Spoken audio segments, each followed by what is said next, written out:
kredit olsan-u, qimor o'ynaysan-u deyshadi. Qizlar, men yana o'zimni oyliklarimni yechishga keldim. Bu safar 35 million 21 kunda. Qani bankomat menga shuncha pul berarmikan? 5 million.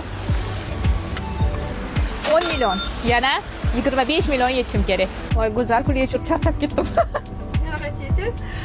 Yana 25 million. 5 milliondan yecharganda, pul olsam xursand bo'laman, suvoli ham bilinmaydi. Menimcha hamma shu, to'g'rimi? Pul olsa hamma o'ynab ketsa kerak. 15 million. Topaman shuncha pullarni deychi. Hozir bilaman, odamlar nima deb kommentariy yozadi, bilasizmi? Kredit olsan-u, qimor o'ynaysan-u deyshadi. To'g'risini aytsam, adashib ham ketdim. Hozir 8 million yechyapman. Boshqalarga ham bankomatni bo'shating. 8 million. Yana 11 million yetishim kerak ekan. Mana ko'rib turganinglardek, 35 million oyligimni ko'zinglarni oldinglarda yechib oldim. Kimda kim shunaqa daromadlar topishni xohlasanglar, tez direkt yozinglar.